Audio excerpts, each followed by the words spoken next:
Between the mid-800s to the early 900s, the medieval Persian philosopher Bakr Al-Razi, known in the West as Rhazes, was able to advance the medicinal and philosophical sciences on cosmic scales. Doubling both as a practicing physician and a social scholar, in the synthesis of these two distinct disciplines, Al-Razi would sculpt his name into the history books as the physician-philosopher.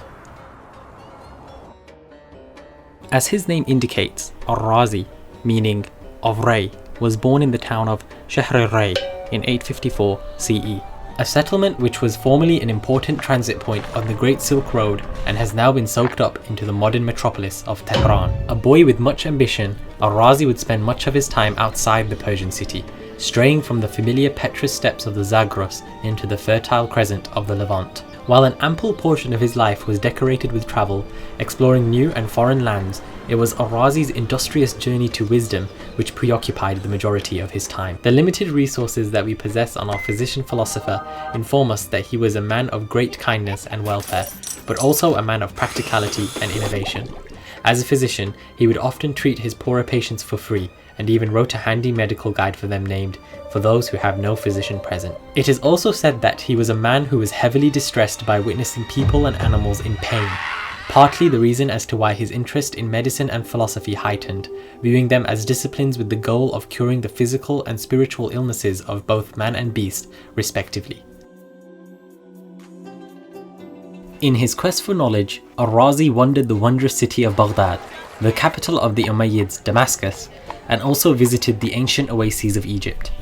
The polymath's main works focused on philosophy and medicine, as well as astronomy, theology, logic, and grammar. Like many other philosophers of the time, Al-Razi was extremely fascinated by the works of the Greeks, stating that the Greeks are the most perspicuous nation and the most patently dedicated to the quest of wisdom. His philosophical framework, however, was built upon breaking the atmosphere of obsession with Aristotle and diverting attention towards Aristotle's own teacher, Plato.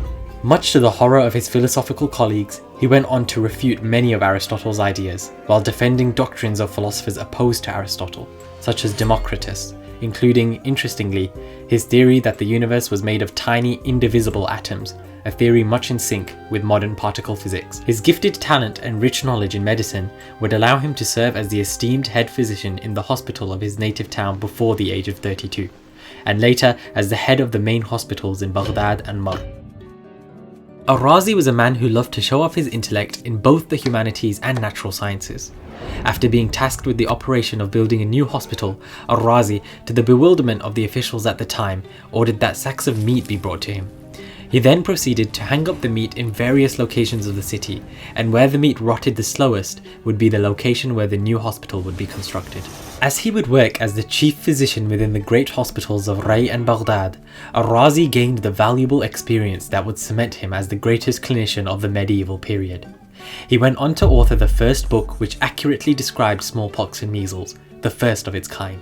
As well as discovering the condition of allergic asthma, Al-Razi was at the forefront of scholarship in writing articles and publishing in the areas of allergy and immunology. He further managed to establish himself as the father of pediatrics, writing the first book on the diseases that affected children and infants. While he built upon and critiqued the practices of past physicians, Al-Razi's greatest contribution to medicine was found in his magnum opus, a 23-volume book, Al-Hawi, which would be utilized in the universities and hospitals of Europe for centuries to come, ultimately giving rise to the birth of modern medicine.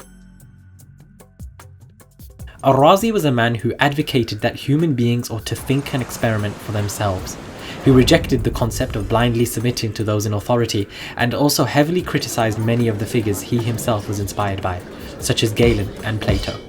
He warned his society of the harms of fake doctors and charlatans, and was emphatic upon the Hippocratic duty of the doctor to do no harm, a duty that was not only ethical, but to him, a responsibility ordained upon the physician guild from God. Thus, Al-Razi insisted his colleagues to remain up to date with their medicinal research, believing firmly that even the most well-established physicians do not know everything. Although this ethical maxim may sound obvious to us today, it was an important breakthrough in the medieval era. Al-Razi believed that the pursuit of knowledge was the main purpose of humanity. This would liberate the soul from the body it was trapped in and open a path to rejoin the Platonic intelligible world. In his opinion, the problem with many people was that when they first experienced pleasure, they were stubbornly unwilling to abandon it. In the spiritual physic, he adopted and refined Plato's idea of a tripartite soul, torn between following its lustful and carnal desires, its need for self-nourishment, and the counterbalancing role of the intellect to keep the former two portions in check. Unlocking the intellect through the study of science and philosophy would remind the soul of the torture of the constant pursuit of bodily pleasure, and that the only way one could free themselves from these shackles was to examine the harm within the desire. Studying arrogance, envy, lust, or other characteristics of ill virtue would provide the individual with wisdom as to what was ontologically harmful in these vices, and provide the best route of avoidance. Curiously, Al-Razi was also a philosopher certain that the fear of death was irrational, and he recommended two courses to overcome this fear. While the first was in line with the Islamic belief that the soul would enter a better estate upon death, the second stated, quite simply, that there would be no pain or negative sensation that could be felt after death, as death, for the moment, rationally points to the extinguishment of sensation altogether. Consequently, fearing death should be as absurd as one fearing that nothing would happen to him or her. I have written 20,000 pages of works. Moreover, I spent 15 years of my life, night and day, writing the big collection entitled Al-Hawi. It was during this time that I lost my eyesight. My hand became paralyzed, with the result that I am now deprived of reading and writing. Nonetheless, I've never given up. Despite his worsening health and physical condition over time, Al-Razi remained steadfast on his mission in the pursuit of wisdom for the sake of humanity. He would, after his death, become the subject of great scrutiny and controversy, as a scholarly battle would eventually rage as to whether he was a true orthodox scholar or a dissident heretic, rejecting scripture and the works of the celebrated ancients. Nevertheless, Al-Razi was a scholar and physician that truly strove and investigated all avenues of thought until he could literally no longer give more. In the early 10th century, probably due to his obsession with his studies of curing the body and soul, Al-Razi, somewhat ironically, developed a cataract before his death and refused to have it removed.